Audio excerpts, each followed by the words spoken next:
ये कहानी है मीनू चिड़िया की, जो एक जंगल में रहती थी। उसके साथ उसका परिवार भी रहता था। मीनू चिड़िया के परिवार में मीनू चिड़िया, उसकी 3 बेटियां और मीनू चिड़िया का पति मानू चिड़ा रहते थे। मानू चिड़ा बहुत ही ज्यादा कामचोर और आलसी था। मानू चिड़ा हर समय अपने घर में बैठा शराब ही पीता रहता था और कभी-कभी मानू चिड़ा अपने घर पर अपने दोस्तों को बुलाकर शराब की पार्टी करता था। और मानू चिड़े को ये भी शर्म नहीं थी कि मानू चिड़े के घर में 3-3 बेटियां हैं।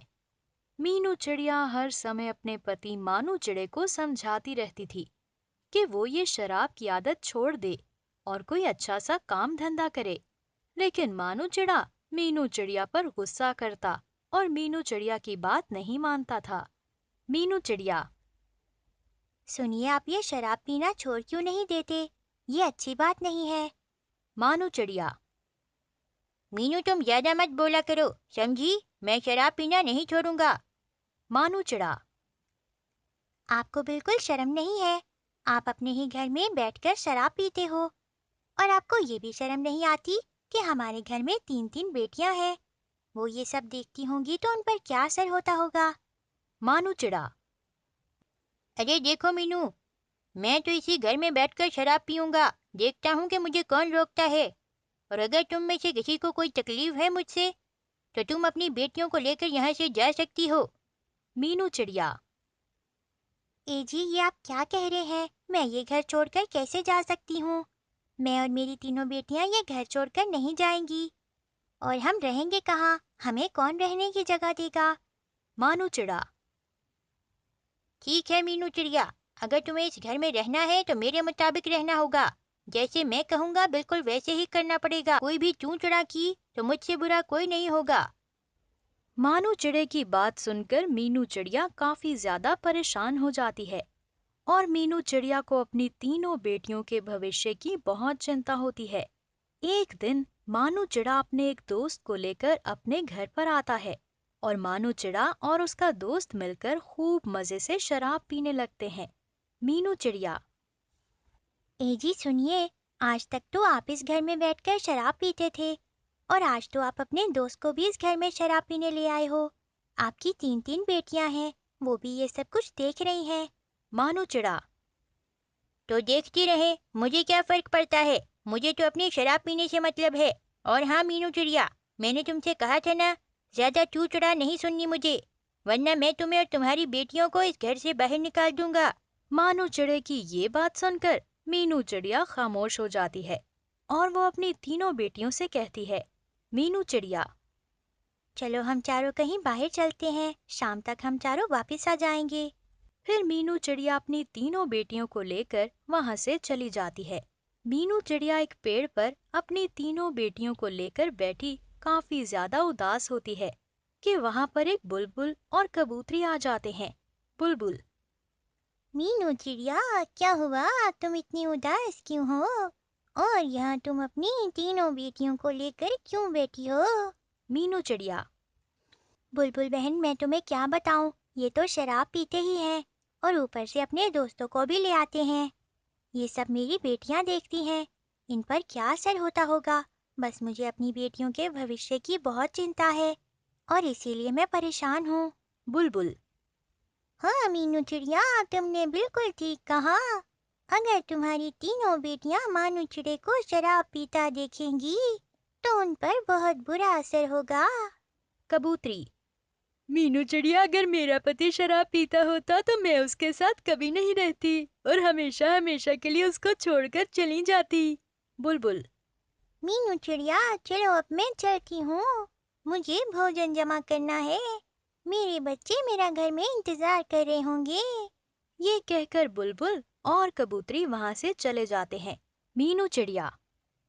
अब मैं क्या करूं? अगर मैं अपनी तीनों बेटियों को लेकर इसी घर में रही तो मेरी तीनों बेटियों का भविष्य खराब हो जाएगा।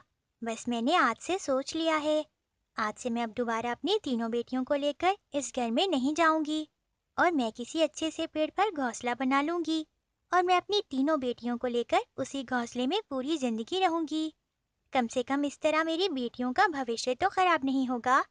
और फिर मीनू चिड़िया रोजाना काफी ज्यादा मेहनत करती है और काफी सारे तिनके जमा करती है और उस तिनके से मीनू चिड़िया एक नया घोंसला बनाती है।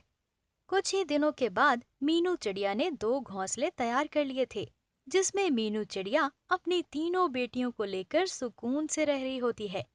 और उधर ही मानू चिड़े को ना तो अपनी पत्नी और ना ही अपनी बेटियों की कोई चिंता थी कि वो किस हाल में होंगी।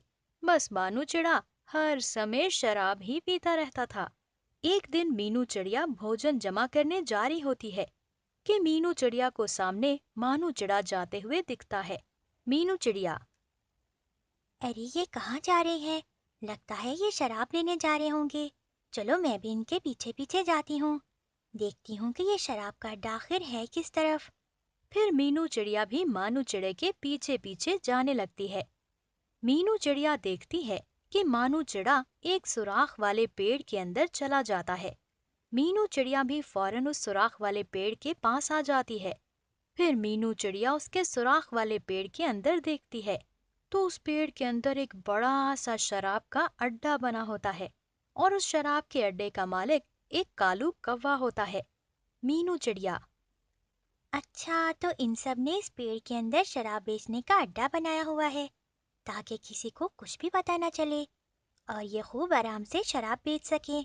मैं अभी जाकर ये सारी बातें मिट्ठू महाराज को बताती हूँ ताकि मिट्ठू महाराज फौरन इस शराब बेचने वाले कालू कौवे को पकड़ लें। फिर वो मीनू चिड़िया फौरन महल चली जाती है। मीनू चिड़िया। मिट्ठू महाराज उल्लू, मैं आपको आज कुछ बहुत ही अहम खबर देने आई हूँ। मिट्ठू महाराज उल्लू। अच्छा बोलो मीनू चिड़िया, तुम मुझे क्या खबर देने आई हो? जल्दी बताओ। मीनू चिड़िया।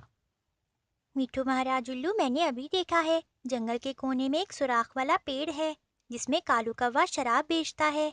मिट्ठू महाराज उल्लू। अच्छा, ऐसी बात है मीनू चिड़िया। तो फिर मैं उस कालू कौवे को शराब बेचते हुए रंगे हाथों पकड़ूंगा। चलो सैनिकों। और फिर मिट्ठू महाराज उल्लू अपने 2 सैनिकों को लेकर उस शराब के अड्डे के मालिक कालू कौवे को पकड़ने के लिए जाते हैं। मिट्ठू महाराज। अरे सैनिकों, ये वही पेड़ है जिसमें कालू कौवा शराब बेच रहा है। चलो हम जल्दी से जाकर कालू कौवे को पकड़ लेते हैं। फिर मिट्ठू महाराज और उसके सैनिक उस पेड़ के अंदर आ जाते हैं। कालू कौवा मिट्ठू महाराज को देखकर काफी ज्यादा डर जाता है। कालू कौवा। अरे मिट्ठू महाराज, आज आप यहाँ पर आ गए। आपको यहाँ का पता किसने दिया? मिट्ठू महाराज। कालू कौवे, ये पूरा जंगल मेरा है और तुम मेरे ही जंगल में शराब बेच रहे हो और तुम कह रहे हो कि ये बात मुझे नहीं पता होगी। सैनिकों, इस कालू कौवे को पकड़कर महल ले चलो। मिट्ठू महाराज उस कालू कौवे को एक पिंजरे में कैद कर देते हैं और उस कालू कौवे को शराब बेचने की सजा मिल जाती है। अब मानू चिड़े ने काफी दिनों से शराब नहीं पी थी क्योंकि मानू चिड़े को काफी दिनों से कहीं से भी शराब नहीं मिल रही थी। और अब मानू चिड़े को काफी ज्यादा पछतावा होने लगा था कि उसने मीनू चिड़िया और अपनी तीनों बेटियों के साथ बहुत ही गलत किया है। मानू चिड़ा। मेरी अब शराब पीने की आदत तो छूट गई है। मुझे अपने आप पर बहुत पछतावा है। मैंने मीनू चिड़िया और अपनी बेटियों के साथ बहुत ज्यादा गलत किया है। मुझे उनसे माफी मांगनी चाहिए। फिर मानू चिड़ा फौरन मीनू चिड़िया के घोंसले में आता है और मीनू चिड़िया से कहता है। मानू चिड़ा। मीनू चिड़िया, मुझे माफ कर दो। मैंने शराब पीना छोड़ दी है और मेरी शराब पीने की आदत अब बिल्कुल खत्म हो चुकी है। इसीलिए मीनू चिड़िया, मेरे साथ मेरे घर में चलो। मुझे अकेले घर में रहने में बिल्कुल भी मजा नहीं आता। इसलिए मीनू चिड़िया और मेरी बेटियों, चलो मेरे घर चलो। और फिर मीनू चिड़िया और उसकी बेटियां उसकी बात मान लेती हैं और अपनी बेटियों के साथ मानू चिड़े के घर वापस आ जाती हैं। अब मानू चिड़ा मीनू चिड़िया और अपनी तीनों बेटियों को लेकर अपने घर में आ जाता है और अब उनका परिवार बहुत ही सुकून से रहने लगता है।